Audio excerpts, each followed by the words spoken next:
kulanti wacan oo wanaagsan dhageystayaal waa mar kale iyo barnaamijkii wacyigelinta bulshada ee halmaal ee Soomaalida Holan caawana waa daris wanaaga iyo dhibaatooyinka dariska sida aad ku xallin karto guud ahaanba haddii daris leeyahay waxa muhiim ah in aad dadka jiraanka ah akhlaaq wanaagsan aad kula dhaqanto wanaaguna adiga ka bilaabmo xitaa haddii aad dhiban tahay sida runta ah waad maqli kartaa dariskaaga qaylo ama sanqad dhagahaaga ku soo dhacda oo kaaga iman karta haddii labada guri ay isku dhow yihiin taasina ma aha inta badan dhibaatooyinka waaweyn ee laga cawdo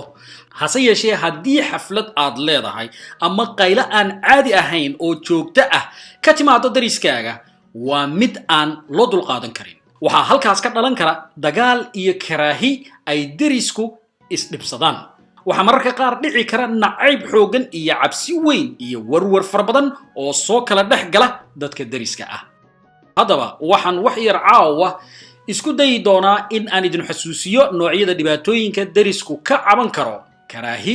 iyo nacaybna keeni kara qaylo sawaxan ah ama qaylo dheer oo aan caadi ahayn oohin ama hadal ama dad isdagaalaya ur qarmuun oo adigu aanad dareemayn marka hore laakiin dariskaaga dhibaysa qashin iyo wasakh guriga hortiisa ama guriga ag taala oo aan laga qaadayn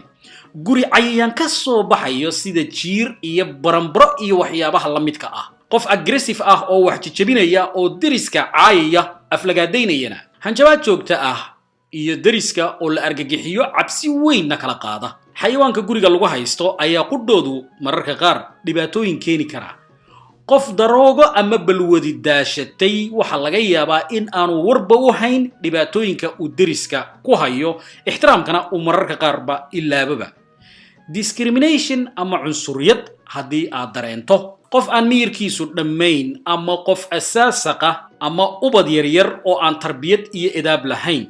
lama soo koobi karo dhibaatooyinka iyo waxyaabaha darisku inta badan dhibsan karaan waxaase culaysku imanaya iyo dhibaatooyinka waaweyn ay imanayaan marka arrimaha aan soo sheegay ay si istaba jooga u soo noqnoqdaan haddaba talada kooban ee barnaamijka halmaal ee caawa waxay tahay marka ay dhibaatadu bilaabanto ama aad dareentid waa in aad kala sheekaysataa arrintaas qofka dariskaaga ah oo aad u gudbisa waxa laga yaabaa in aanu warba ka hayn culayska iyo dhibaatada iyo waxa uu samaynayaba iskuna day marka aad kala hadlayso arrintaa in aad si degan oo aan cadha ku jirin ama si tartiiba aad ugu sheegto ood u gudbiso cabashadaada haddii uu hadalku shaqayn waayo waxaad bilaabaysaa in aad buug ku qorto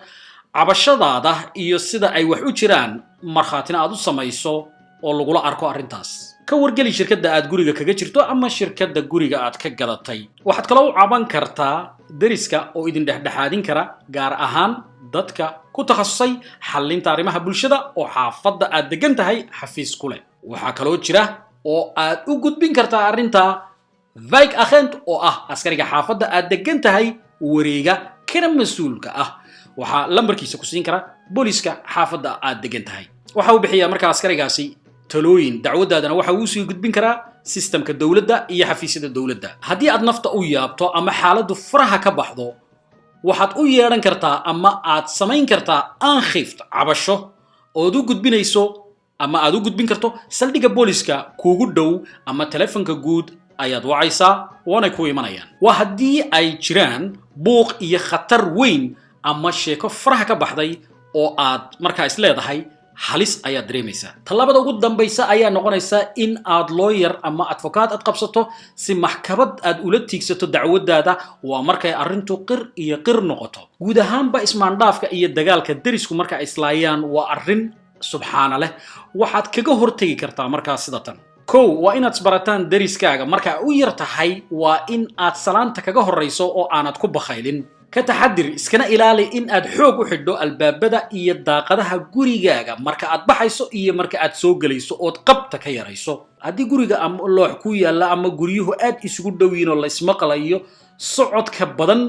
iyo sanqadha ka yaree waayo taasi waxay keeni kartaa karaahi iyo in la isdhibsado ilmahaaga ama ubadka yaryar bar oo u sheeg ixtiraamka iyo waajibaadka ay darisku kugu leeyihiin kuna dadaal in aad buuqa yarayso gaar ahaan 9 habeenimo wixii ka dambeeya ilaa 8 subaxnimo inta u dhaxaysa qayladana waa in la yareeyo carruurtana arrintaas la fahansiiyo haddii xaflad aroos oo kale aad leedahay ka wargeli saacadaha aroosku bilaabmayo ilaa goorta u dhammaanayo deriskaaga ixsaan iyo wanaag u samee dhibaatadana ka yaree inta aad awoodo deriskaaga salaanta kaga horree oo ha kaga bakhaylin deris wanaagga iyo in la isxaq dhowro laguna xisaabtamo jaarka buuqana aad yarayso waa akhlaaqiyaadka ugu wanaagsan ee bani aadamka lagula dhaqmo ee hamoogaan dhegayste intaasna waxay noogu eg barnaamijkeennii halmaal tan iyo kulantideenna dambe waxaan dhammaantiin dhammaantood idinkaga tegaynaa sidaas iyo nabadgelyo